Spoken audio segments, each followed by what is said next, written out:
شروع اللہ کے پاک اور بابرکت نام سے جو بڑا مہربان نہایت رحم کرنے والا ہے۔ 7 دن چینی چھوڑنے سے کیا ہوتا ہے؟ آپ کا مدافعتی نظام بہت تیز ہو جائے گا، بڑا ہوا پیٹ اور موٹاپا بالکل ختم ہو جائے گا۔ آپ بہت انرجی اور طاقت محسوس کریں گے۔ 70% بیماریاں آپ سے دور رہیں گی۔ آپ کی صحت بہت اچھی ہو جائے گی اور آپ کو بہت اچھی نیند آئے گی۔ ہلدی جگر کو خراب ہونے سے بچاتی ہے۔ جگر کے خلیے دوبارہ سے بنانے میں مدد کرتی ہے اور جسم کے کاسد فاسد مادوں کے اخراج میں بہت ہی زیادہ مفید ہے۔ اگر کسی کو بھوک نہ لگتی ہو تو اس آیت کو 21 مرتبہ پڑھ کر پانی پر دم کر کے پیا جائے، انشاءاللہ فائدہ ہوگا۔ ڈینگی بخار کا علاج۔ بکری کا دودھ ہر 1 گھنٹے کے بعد مریض کو پلانے سے ایک ہی دن میں پلیٹلیٹس کی تعداد 5000 سے 80,000 تک ہو جاتی ہے۔ کالے زیرے کو کچل لیں، پھر گرم پانی میں شامل کریں، گیس کی شکایات بھی دور ہو جائیں گی۔ جگر، پتے اور نظام انہضام کے لیے یہ بے حد مفید ہے۔ جب تک موسم میں باتھو ساگ پکاتے رہیں، اس کو روزانہ کھائیں، رس پئیں، ابلا ہوا باتھو کا پانی پئیں، اس سے بواسیر ٹھیک ہو جائے گی۔ اگر حافظہ کمزور ہو گیا ہے تو ناشتے میں بادام کھائیں۔ پیٹ کی چربی بڑھنے لگے تو روزانہ آڑو کھایا کرو۔ ناشتے میں زیادہ میٹھا استعمال کرنا شوگر کی مرض میں اضافہ کرتا ہے۔ جو لوگ ناخن چباتے ہیں ان کا دماغ تیز ہوتا ہے۔ بارش کے موسم میں کچا پیاز کھانے سے بیماریاں دور رہتی ہیں۔ رات کو کنگھی کر کے سونے سے بال مضبوط رہتے ہیں۔ چاول کھا کر فوراً پانی پینے سے گینٹھیا کی بیماری ہو جاتی ہے۔ بارش کے موسم میں اگر بتی جلانے سے حشرات نہیں آتے۔ عصر سے لے کر مغرب کے درمیان سونے سے بڑھاپا جلدی آ جاتا ہے۔ انڈے کی سفیدی اور زیتون کا تیل ملا کر بالوں میں لگانے سے بال چمک اٹھتے ہیں۔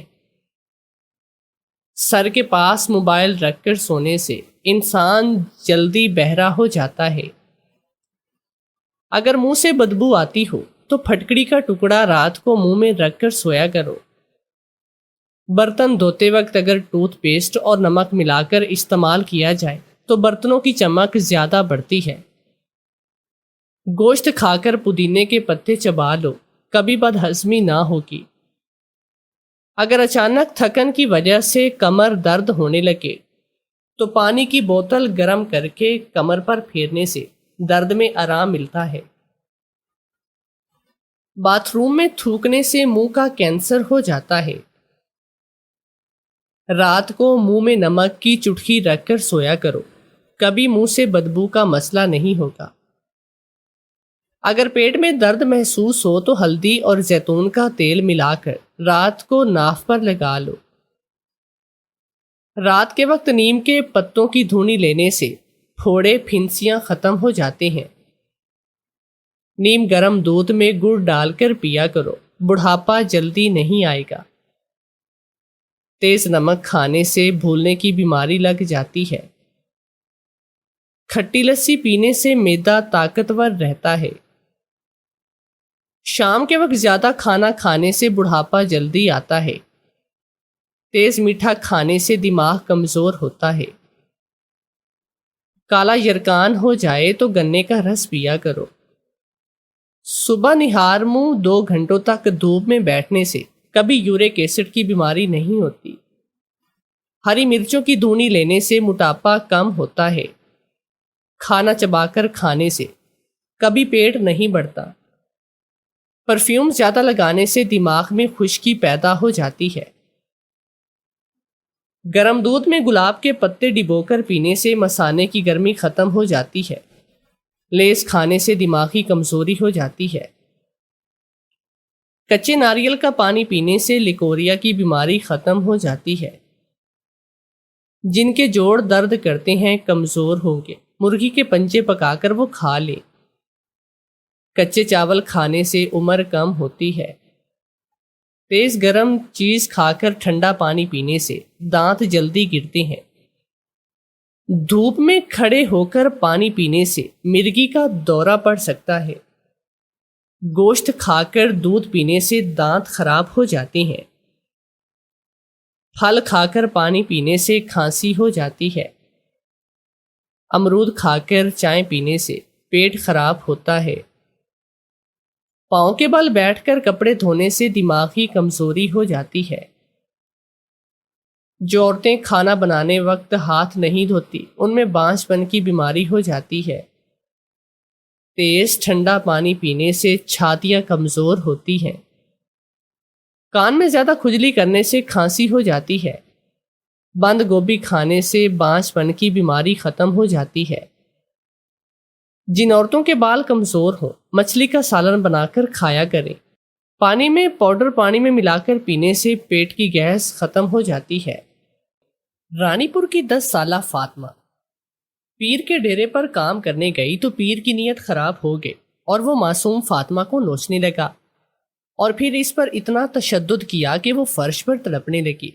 جب بیٹی گھر نہ لوٹی تو چھوٹے بہن بھائی اسے تلاش کرنے لگے اور روتے ہوئے گھر آئے اور بولے، پیر نے ہماری بہن کو مار دیا ہے اور لاش نہیں دے رہا۔ ماں وہاں گئی تو اس نے فاطمہ کو دفنا دیا اور ماں کو 50,000 چپ رہنے کے دینے لگا۔ اماں پولیس کے پاس گئی اور جب پولیس نے پوسٹ مارٹم کے لیے قبر کھودی تو وہاں موجود لوگوں کی روح لرز گئی اور اندر تو فاطمہ۔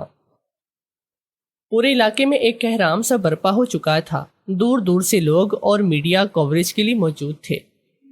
جسے خبر نہ تھی وہ قبرستان کی جانب جمع ہوئی بھیڑ کو دیکھ کر سوال کر رہا تھا کہ ایسی کیا بات ہے جو لوگ جوک در جو قبرستان میں جمع ہو رہی ہیں۔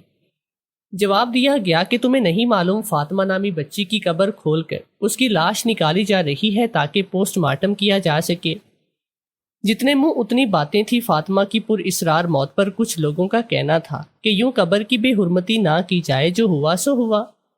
اصل ظلم تو یہ تھا کہ بچی کا والد بھی یہی کہہ رہا تھا۔ انسان کی بے بسی اور ظلم کی انتہا یہی ہوتی ہے کہ لاش کے وارث بھی ظلم کے خلاف احتجاج نہ کر سکیں، اس خوف سے کہ کہیں دوبارہ ان کی کسی لخت جگر کے ساتھ یہ پیش نہ آئے۔ پولیس بس ضد تھی۔ بچی کی قبر کھول کر جب وجود کو باہر نکالا گیا تو لاش کو دیکھ کر یوں لگتا تھا جیسے آج ہی دفنایا گیا ہو، آج اس دنیا سے ہی بیگانی ہو چکی تھی۔ آج سے کچھ ماہ پہلے وہ ننھی کلی اپنی بستی کے پاس موجود کھلے میدان میں بیٹھی ہوئی سہیلیوں کے ساتھ مل کر مٹی کے گھر بنا رہی تھی۔ دنیا سے بیگانی بس اسی دھن میں مگن تھی کہ اس کے بنائے مٹی کے کھلونے سب سے خوبصورت دکھیں۔ وہ خود بھی تو بالکل ایک شہزادی تھی کہ جب ایک لڑکی اس کا نام پکارتی ہوئی وہاں آئی اور کہنے لگی، فاطمہ تو یہاں کھیل رہی ہے، تیری ماں تجھے کب سے آوازیں دے رہی ہے، جلدی آ۔ آج بستی کی عورتیں پیر شاہ کے ڈیرے پر دم کروانے جا رہی ہیں۔ فاطمہ اور اس کے ساتھ بیٹھی اس کی سہیلی نے جب یہ سنا تو مارے خوشی کے فوراً اٹھ بیٹھی، مٹی سے بھرے ہاتھ فوراً جھاڑے اور چہک کر اپنی سہیلی سے بولی، چل شینا، شاہ جی کی حویلی چلیں، بڑا مزہ آئے گا۔ بڑے گھر میں جا کر دونوں سہیلیاں اپنے آنے والے وقت سے انجان بھاگتی ہوئی گھر تک پہنچی تھی۔ وہ رانی پور کی ایک بستی میں رہتی تھی جن کا پیر بابا اور دم تعویذوں پر ہی بڑا اعتقاد تھا۔ فاطمہ اپنی سہیلی سمیت پیر اسد شاہ کے ڈیرے پر پہنچی تو وہاں پر پہلے سے کئی عورتیں اور مرد موجود تھے۔ یہ بڑا سا حال نما کمرہ تھا جہاں فاطمہ اپنی ماں سمیت جا کر بیٹھی۔ وہ ستائشی نظروں سے آس پاس دیکھ کر بار بار اپنی سہیلی سے سرگوشی کرتی تو اس کی ماں اسے جھڑک کر خاموش رہنے کو کہتی۔ سبھی خواتین مرد پیر اسد شاہ کے پاس جاتے اور انہیں اپنا پیر و مرشد مان کر ان کے دائیں ہاتھ پر پہلے بوسہ دیتے اور پھر اپنی دائیں اور پھر بائیں آنکھ ہاتھ پر لگا کر عقیدت کا اظہار کرتے تھے، جبکہ پیر صاحب ایک روبدار نگاہ اپنے مرید پر ڈال کر کہتے کہ خدا تمہیں خوش رکھے۔ جب فاطمہ اور اس کی ماں کی باری آئی تو اس کی ماں نے بھی باقیوں کی طرح ویسے ہی اپنی عقیدت کا اظہار کیا تھا، مگر فاطمہ ستائشی نظروں سے پیر صاحب کا روب دبدبا سے لبریز روشن چہرہ دیکھ رہی تھی۔ پیر شاہ نے جب ایک نظر فاطمہ پر ڈالی تو جیسے مبہوت ہو کر رہ گیا تھا۔ کتنی ہی دیر اس نے فاطمہ کے نازک چہرے سے نظریں ہٹائی نہ تھی۔ مسکرا کر بھولی بھالی فاطمہ کے سر پر ہاتھ پھیرا اور کہنے لگے، خاتون یہ تمہاری بیٹی ہے؟ فاطمہ کی ماں ان کے سامنے ہاتھ جوڑ کر بیٹھی تھی، فوراً مسکرا کر سر جھکائے کہنے لگی، جی شاہ جی یہ میری بڑی بیٹی ہے، اسے آپ کے پاس دم کرنے کے لیے لائی ہوں تاکہ پڑھائی میں توجہ دے سکے۔ مگر پیر شاہ تو کچھ اور ہی سوچے بیٹھے تھے، فوراً بولے کہ یہ بڑی ہی پیاری بچی ہے، میں چاہتا ہوں کہ اسے دنیاوی نہیں بلکہ دینی تعلیم دی جائے، تم ایسا کرو اسے ہماری کنیز میں دو۔ فاطمہ کی ماں نے جب یہ الفاظ سنے تو مارے خوشی کے پیر شاہ کے ہاتھ چومنے لگی اور بولی، میری تو ساری زندگی اپنے پیر کے قدموں میں گزر جائے، میری تو ساری اولادیں ہی آپ پر قربان جائیں، میں ایک فاطمہ کیا 100 فاطمہ آپ کی کنیزی میں دے دوں۔ اس پل پیر شاہ کے چہرے پر مسکراہٹ آئی تھی، مگر فاطمہ حیرانگی سے کبھی ماں کو تو کبھی پیر شاہ کو دیکھتی، دل میں خطرے کی گھنٹیاں سی بجنے لگی تھی۔ فوراً کہہ اٹھی کہ اماں، پیر جی کیا بات کر رہی ہیں، مجھے کیا بنانا چاہتے ہیں؟ ماں فوراً فاطمہ کو سمجھانے کی خاطر وہاں سے باہر لے گئی اور کہنے لگی، فاطمہ تیرے تو بھاگ کھل گئے، تو نہیں جانتی یہ پیر شاہ جسے اپنے سائے میں رکھ لے وہ اپنی زندگی میں کبھی ناکام نہیں ہوتے، یہ تجھے ہمیشہ کے لیے اپنے گھر میں رکھ کر تیری تربیت کرنا چاہتے ہیں، تو تجھ سے کہیں گے تو مانتی جانا، یہ تجھے اپنے پیر دھو کر پلائیں تو بھی تیرے لیے اعزاز کی بات ہے۔ فاطمہ جیسے جیسے ماں کی باتیں سن رہی تھی خوش ہوتی چلی جا رہی تھی، خوشی سے کہنے لگی کہ میں تو اب یہی رہوں گی پیر شاہ کے بڑے گھر میں کنیز بن کر، بڑا مزہ آئے گا۔ شینا سہیلی نے جب یہ سنا تو ماں سے بولی، اماں پیر جی کو بولو مجھے بھی یہی رکھ لے، میں فاطمہ کے بغیر کیسے رہوں گی؟ مگر یہ تو ممکن نہ تھا، وہ ملاقات شاید دونوں کی آخری ملاقات تھی، ہر کھیل ساتھ کھیلنے والی سہیلیاں آج قسمت کے ہاتھ کھیلی جانی تھی۔ فاطمہ اور شینا گلے لگ کر بہت روئی اور پھر شینا گھر چلی گئی اور فاطمہ کو پیر شاہ کے پاس ہی چھوڑ دیا گیا۔ جیسے ہی ڈیرے سے رش کم ہوا تو پیر صاحب اپنے چند خاص مریدوں کے ساتھ گھر کے لیے نکلنے لگے، فاطمہ کو بھی ساتھ ہی گھر لے کر پہنچے۔ اسے ڈر بھی لگ رہا تھا، ہچکچاہٹ بھی تھی۔ وہ پیر شاہ کے گھر پہنچی تو وہاں پر پہلے سے 2-3 بچیاں کنیز بن کر موجود تھی جو کہ اسی کے گاؤں سے تھی۔ پیر شاہ کی بیوی وہاں پر آئی اور ننھی فاطمہ کو دیکھ کر بولی، نئی کنیز لائے ہیں، اب اس کو کہاں رکھیں گے؟ پیر شاہ کہنے لگے، رہ لے گی کہیں بھی، بس تم اسے کام سمجھا دو۔ فاطمہ نے دن سے کچھ نہیں کھایا تھا اور اب رات ہو چکی تھی۔ پیر شاہ کی بیوی نے اسے سارے کام سمجھائے تھے جو اس نے فوراً ہی سمجھ لیے۔ وہ بھی بچی تھی، اسے گھر کے کاموں کو اتنا پتہ نہ تھا، اسے تو کنیزی میں لایا گیا تھا اور یہی کہا گیا کہ دینی تعلیم دی جائے گی یا پھر چھوٹے موٹے کام ہوں گے۔ مگر رات ہوئی تو پیر شاہ کی بیوی فاطمہ سے کہنے لگی کہ جاؤ شاہ صاحب کے لیے اور میرے لیے دودھ گرم کر کے لے آؤ، آج سے یہ تمہارا ہی کام ہے۔ فاطمہ نے جب یہ سنا تو حیرانگی سے پیر شاہ کی بیوی کو دیکھنے لگی اور کہنے لگی کہ میں وہ کیسے گرم کروں، مجھے یہ کام کرنا نہیں آتا۔ اتنا کہنا تھا کہ پیر صاحب کی بیوی نے اس کے منہ پر تھپڑ دے مارا اور کہنے لگی، اچھا اگر انہیں آتا تو جا کر سکھا دو اور کر کے آؤ، یہاں پر کوئی بہانہ نہ چلے۔ معصوم فاطمہ نے فوراً اپنے گال پر ہاتھ رکھا اور چلتی ہوئی کچن میں آئی۔ اس کا قد چھوٹا تھا اور وہ شیلف پر پڑے ہوئے چولہوں پر رکھی ہوئی دیگچی میں دیکھ بھی نہیں سکتی تھی کہ وہ دودھ کب ابل کر اوپر آئے گا۔ پتہ تب چلا جب دودھ ابل کر باہر کو گرنے لگا تھا۔ یہ منظر پیر شاہ کی بیوی نے دیکھا تو غصے سے بپھر چکی تھی، فوراً کچن میں آئی اور کہنے لگی، کیا تم سے اتنا بھی کام نہیں ہوتا؟ اس نے فاطمہ کا کان مروڑنا شروع کر دیا تو بیچاری درد سے تڑپ اٹھی اور رو کر کہنے لگی، مجھے معاف کرے پیرنی جی، بس نظر نہیں آیا۔ پیر صاحب کی بیوی نے فاطمہ کو دھکا دے کر دور کیا اور خود ہی دودھ لے کر چلی گئی۔ فاطمہ کے سونے کا انتظام لانچ میں ہی فرش پر کیا گیا تھا۔ اسے شدید بھوک لگی تھی تو اس وقت اپنی ماں کو یاد کر کے رونے لگی۔ سارا دن تو گزر ہی جاتا، مگر رات کے اندھیرے میں اور بھوک لگنے پر بچوں کو ماں ہی یاد آیا کرتی تھی۔ فاطمہ دیوار سے ٹیک لگا کر بیٹھی، بلک بلک کر رونے لگی۔ اس کے رونے کی آواز پیر شاہ کے پاس پہنچی تو ماتھے پر بل آ گئے۔ اٹھ کر باہر آئے تو فاطمہ نے ہڑبڑا کر فوراً سر پر دوپٹہ کیا اور آنسو صاف کرنے لگی۔ گھر میں ہر سو خاموشی تھی۔ پیر شاہ اس کے قریب آ کر کہنے لگا، کیوں رو رہی ہو؟ فاطمہ روتے ہوئے بولی، اسے گھر ماں کے پاس جانا ہے۔ پیر شاہ جھڑک کر بولا کہ اب تم آخری سانس تک یہی رہو گی، تم یہاں سے کہیں نہیں جا سکتی۔ بیچاری بچی ایک بار پھر رونے لگی تو پیر شاہ نے ڈانٹ کر چپ کروا دیا۔ وہی وقت تھا جب ان کی نیت فاطمہ پر بدلی تھی۔ وہ شیطانی نظروں سے معصوم بچی کو دیکھنے لگا کہ فاطمہ کو بھی اس پل حیرت ہوئی تھی کہ پورے علاقے کے سامنے پیر شاہ کس قدر معتبر اور عزت دار بنتے تھے۔ آج تک کبھی اونچی آواز میں کسی سے بات بھی نہ کی تھی۔ گاؤں والے ان کو بڑا ہی مانتے تھے، مگر گھر میں آتے ہی ان کا رویہ بالکل ہی بدل چکا تھا۔ کوئی بھی نہیں جان سکتا تھا کہ وہ پیر اسد شاہ ہے جو آستانے پر بیٹھ کر لوگوں کا روحانی علاج کیا کرتے تھے اور لوگ ان سے عقیدت کرتے تھے۔ وہی پیر شاہ کی بیوی بڑی ہی ظالم تھی۔ اگلی صبح ہوئی تو صبح اٹھتے ہی اس نے فاطمہ کو گھر کے کاموں میں لگا دیا۔ وہ ذرا سی غلطی کرتی تو اسے جھڑکنے لگتی، اگر ذرا سی بھی کوتاہی ہوتی تو بچیوں کو سزا دینے لگتی۔ وہ بچی صبح اٹھتے ہی خالی پیٹ ایک بار پھر گھر کے کاموں میں لگ چکی تھی۔ اس نے باقی ملازمہ کے ساتھ مل کر گھر کے کام کیے تھے۔ جب کھانے کا وقت آیا تو سبھی ملازموں کے ساتھ اسے بھی پھیکی دال اور سوکھی روٹی کھانے کو دی گئی، جس سے اس نے سیر ہو کر کھایا تھا۔ پیر شاہ کی بیوی نے اس کے بعد معصوم فاطمہ کو اپنے کمرے میں بلوایا اور کہنے لگی، میرے پیر دبا دو۔ وہ بچی فرش پر بیٹھ کر اپنی مالکن کے پاؤں دبا رہی تھی۔ ذرا سی ہاتھ میں سختی کم ہوئی تو فاطمہ کو ٹھوکر مار کر کہتی کہ ٹھیک سے دباؤ، ہاتھوں میں جان نہیں۔ اس قدر غلیظ گالیاں فاطمہ کو دے رہی تھی کہ وہ بیچاری بچی سہم کر رہ گئی۔ اسے تو یہاں پر 24 گھنٹے بھی عذاب لگنے لگے تھے۔ نہ جانے اس کی ماں اسے یہاں چھوڑ کر کیوں چلی گئی تھی۔ یہاں کام ختم ہوا تو اسے فوراً ڈیرے پر بلوایا گیا، جہاں پر لوگوں کے جانے کے بعد صاف صفائی کی جاتی تھی۔ وہاں پر موجود باقی بچیوں کے ساتھ مل کر فاطمہ صفائی کرنے لگی۔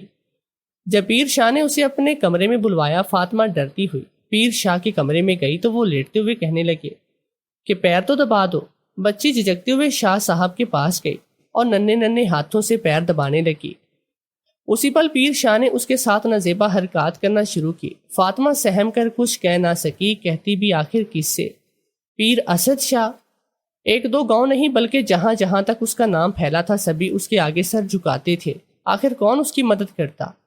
وہ کٹ پتلی بنی پہلی بار پیر شاہ کے ہاتھوں استعمال ہوئی تھی۔ بیچاری بچی جب اس کمرے سے نکلتی تو آنکھیں سوجی ہوئی ہوتی، لڑکھڑا کر چلتی ہوئی کمرے سے باہر آئی۔ آنکھوں سے مسلسل آنسو بہ رہے تھے، مگر کسی کو بھی کچھ بتا نہیں سکتی تھی، کیونکہ پیر نے اسے منع کر رکھا تھا۔ اگر اس نے کسی کو کچھ بتانے کی کوشش کی تو وہ اس کی جان لے لے گا، اس کے ماں باپ کو مار دے گا۔ بچی ڈری سہمی ہوئی ہر ایک کا چہرہ دیکھ رہی تھی، چیخ چیخ کر رو رو کر سب کو بتانا چاہتی تھی کہ میرے ساتھ بہت غلط ہوا ہے، مگر یوں ہی بخار میں تپتی وہ ڈیرے سے گھر چلی آئی۔ ڈرتی ہوئی گھر آئی تو پیر شاہ نے اسے اپنے کمرے میں پانی کا جگ بھر کر رکھنے کو کہا۔ بچی کا وجود لرز رہا تھا، اس نے کپ کپاتے ہوئے ہاتھوں سے پانی کا جگ فوراً بھر کر ان کے کمرے میں رکھنا چاہا، مگر ہاتھوں کی کپ کپاہٹ کی وجہ سے وہ چھوٹ کر ہاتھ سے گر گیا۔ سارا بستر گیلا ہو چکا تھا، مگر ہاتھوں کی کپ کپاہٹ کی وجہ سے وہ چھوٹ کر ہاتھ سے گر گیا۔ سارا بستر گیلا ہو چکا تھا اور نیچے گر کر جگ بھی کرچی کرچی ہو گیا۔ اس کے ٹوٹنے کی آواز سنی گئی تو پیر شاہ کی بیوی کمرے میں آئی۔ پہلے بستر گیلا اور پھر جگ ٹوٹا دیکھ کر غصے سے فاطمہ کے چہرے پر زناٹے دار تھپڑ دے مارا۔ اسے بالوں سے دبوچا اور یکے بعد دیگرے کئی بار تھپڑ مار کر مغلیات بکتے، کہنے لگی تو اندھی تھی، تجھے نظر نہیں آیا کیا ہاتھوں میں جان نہیں ہے تیرے؟ آج میں تجھے بتاتی ہوں کہ کام ٹھیک کیسے ہوتے ہیں۔ اتنا کہہ کر اس نے وہی کانچ کے ٹکڑے اٹھائے اور معصوم فاطمہ کے ہاتھوں پر مارنا شروع کر دیے۔ وہ بچی تڑپ رہی تھی، رو رہی تھی، خود کو چھڑوا رہی تھی، مگر اس کی بیوی کو اس پر رحم نہیں آیا۔ اس نے وہیں کانچ اٹھا کر اس بچی کے جسم پر مار دی اور بولی، خبردار جو تمہارے گلے سے ایک آواز بھی نکلی، تم جتنا روگی میں تمہیں اور زیادہ ماروں گی، تمہارے حلق سے مجھے ایک آواز بھی نہ آئے۔ بیچاری ڈری ہوئی سہم کر رہ گئی اور منہ کے آگے خون آلود ہاتھ رکھ کر اپنی آواز کو روکنے لگی۔ کتنی ہی دیر بچی پر ظالم عورت تشدد کرتی رہی۔ شور سن کر وہاں کام کرنے والی دوسری بچیاں آ گئی۔ خون سے لت پت فاطمہ کو دیکھ کر ان کی سانس رک چکی تھی، مگر خوف کے مارے فوراً سے ہٹ کے وہ ساری رات بڑی ہی اذیت ناک تھی۔ ہاتھوں پر زخم تھے اور زخم پر مرہم رکھنے والا کوئی بھی نہ تھا۔ بچی کی آنکھوں کے آگے اندھیرا سا چھا رہا تھا، بخار سے تڑپ رہی تھی اور سارا وجود درد کر رہا تھا۔ رو رو کر سسک کر اپنے حلق میں آواز دبائے سرگوشی کرتی اپنی ماں کو آواز دے رہی تھی اور اپنے بھائی کو یاد کر رہی تھی۔ اپنے ابو کو آواز دے کر یہی دعا کرتی، یا اللہ میری آواز میرے باپ تک پہنچا دو، وہ مجھے یہاں سے آ کر لے جائے، مجھے نہیں رہنا یہاں پر۔ اس کی پکار کو کون سنتا ہے؟ وہ تو ایسے بھیڑیے کے ہاتھ لگ چکی تھی جو کہ شرافت کا لبادہ اوڑھ کر معصوم لوگوں کو اپنا غلام بنائے ہوئے تھا۔ ابھی اس کے ہاتھ روح کے زخم نہ بھرے تھے کہ پیر شاہ نے ایک بار پھر اسے زیادتی کا نشانہ بنایا۔ اس بات سے پیر شاہ کی بیوی بخوبی واقف تھی کہ اس کے شوہر کو بچیوں کے ساتھ زیادتی کرنے کی عادت ہے، اور اس سے پہلے کہ وہ کئی بچیوں کے ساتھ زیادتی کر چکا ہے۔ مگر اس نے آج تک کبھی بھی اپنے شوہر کو روکنے کی کوشش نہ کی، بلکہ وہ دونوں تو بچیوں پر ظلم کر کے ان کی روح کو نوچ کر اپنے دل و دماغ کو تسکین دیا کرتے تھے۔ فاطمہ 6 سے 7 ماہ تک پیر شاہ کے ہاں رہی۔ وہ 9 سال کی تھی جب وہاں پر آئی تھی، مگر اب 10 سال کی ہو چکی تھی۔ جب اس کی ماں آستانے پر اسے ملنے کے لیے آئی تو آستانے پر آئی تو دیکھا کہ بیٹی پہچان میں نہیں آ رہی، بے حد کمزور ہو چکی ہے، چہرے پر جگہ جگہ نیل کے نشان تھے اور حالت غیر ہوئی پڑی تھی، مگر اس کے باوجود مالکوں کا حکم مان کر ان کے بتائے کام کر رہی تھی۔ یہی سوچ رہی تھی کہ آخر ماں کب آستانے پر آئے گی۔ مدتیں گزر گئی ہیں، اب ماں کا چہرہ نہیں دیکھا۔ وہ ابھی آستانے پر صفائی کرنے میں مصروف تھی کہ اسے اپنی ماں کی آواز سنائی دی۔ اس نے بجلی کی سی تیزی سے پلٹ کر ماں کی جانب دیکھا۔ ماں کو خود سے دور کھڑا پایا تو واہلانہ انداز میں بھاگتی ہوئی ماں کے قریب پہنچی اور ماں سے لپٹ کر وہ پھوٹ پھوٹ کر رونے لگی تھی۔ اس کا تو بس نہیں چل رہا تھا کہ خود کو ماں میں جذب کر لے اور اپنے ہر ایک دکھ کو اپنی ماں پر ظاہر کرے۔ وہ رو رو کر ماں سے کہنے لگی کہ مجھے یہاں نہیں رہنا، مجھے لے جاؤ، اس کے ابو بھی وہیں پر موجود ہیں۔ وہ ابھی سے لپٹ کر کہنے لگی مجھے واپس لے جائے، مجھے شاہ کے گھر میں نہیں رہنا، یہ لوگ بہت گندے ہیں، مجھے مارتے ہیں، میرے ساتھ غلط کام کرتے ہیں۔ مگر ماں باپ نے فوراً اسے چپ کروا دیا اور جھڑک کر کہنے لگے کہ تو سوچ بھی رہی ہے کہ تیرے منہ سے کیا نکل رہا ہے، یہ کیسے الزامات لگا رہی ہے؟ اگر کسی نے سن لیا تو تیری جان لے لیں گے۔ تو پیر جی کے بارے میں ایسے کیسے کہہ سکتی ہے؟ یقیناً تو نے ہی کوئی غلطی کی ہوگی، تبھی پیر صاحب نے تمہارے ساتھ سختی کی ہے۔ وہ تمہیں اپنی کنیسی میں لائے ہیں اور جب تک وہ خود اجازت نہیں دیں گے ہم تمہیں کہیں نہیں لے جا سکتے۔ ماں باپ بھی شاہ کی عقیدت میں اس قدر اندھے ہو چکے تھے کہ معصوم بچی پر گزرنے والے حالات ان پر آشکار ہی نہ ہوئے۔ ماں باپ سے ملتے ہوئے پیر شاہ نے اسے دیکھ لیا تھا۔ انہوں نے اس پل تو کچھ نہیں کہا، مگر گھر لا کر اس روز فاطمہ پر بڑا ہی ظلم کیا۔ دونوں میاں بیوی نے فاطمہ کو بہت مارا اور کہنے لگے کہ بڑی جرت ہو گئی ہے تم میں، آج تک کسی میں ہمت نہ تھی کہ اس کے گھر کی بات کو باہر نکال سکے۔ اور فاطمہ نے یہ بات اپنے والدین کو بتا دی۔ اس رات بچی کو بے تحاشا مارا گیا، ہاتھ میں جو آیا اسی چیز سے بچی کو مارنے لگے۔ سر پر، چہرے پر اور کمر پر، ہاتھوں پر، پورے وجود پر زخموں کے نشانات تھے۔ اس کی روح الگ چھلنی تھی۔ اس رات ایک بار پھر پیر شاہ نے معصوم بچی کا ریپ کیا تھا۔ بچی درد سے سسکتی تڑپتی رہی، وہی پیر شاہ کے کمرے میں بستر بچھا کر لیٹی تھی۔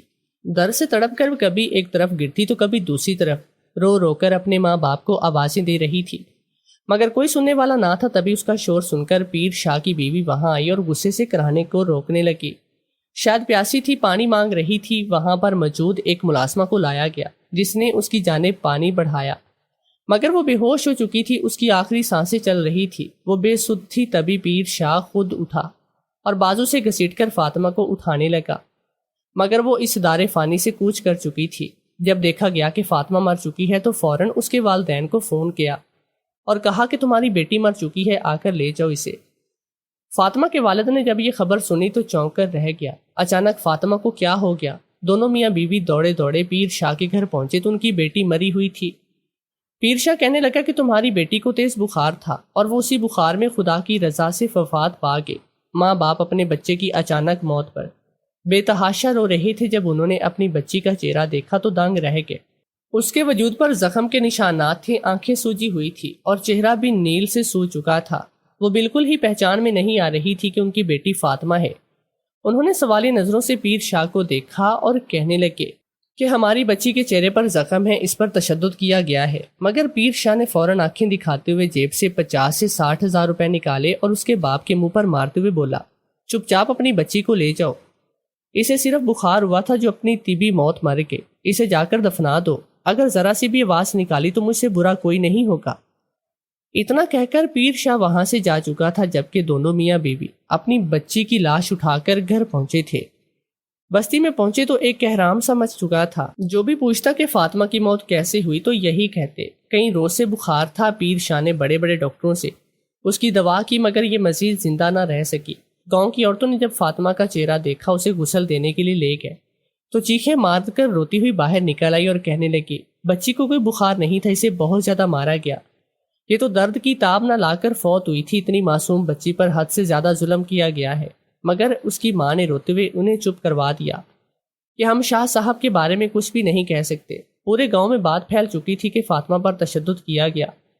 یہاں تک کہ پولیس بھی آ چکی تھی اور کیس بن چکا تھا کہ بچی کے ساتھ پیر شاہ کے گھر پر تشدد کیا گیا، مگر اس کے باوجود فاطمہ کے والد نے کسی بھی قسم کا کیس کرنے سے منع کیا اور کہنے لگا کہ میں کوئی کارروائی نہیں کرنا چاہتا، میری بچی بخار کی وجہ سے وفات پا چکی ہے اور میں اسے دفنانا چاہتا ہوں۔ پولیس اہلکار پوسٹ مارٹم کروانے کے لیے بازی، مگر ماں باپ کی نہ جانے کیسی بے بسی تھی کہ انہوں نے انکار کر دیا اور اپنی معصوم پھولوں کو منو مٹی تلے دفن کر دیا۔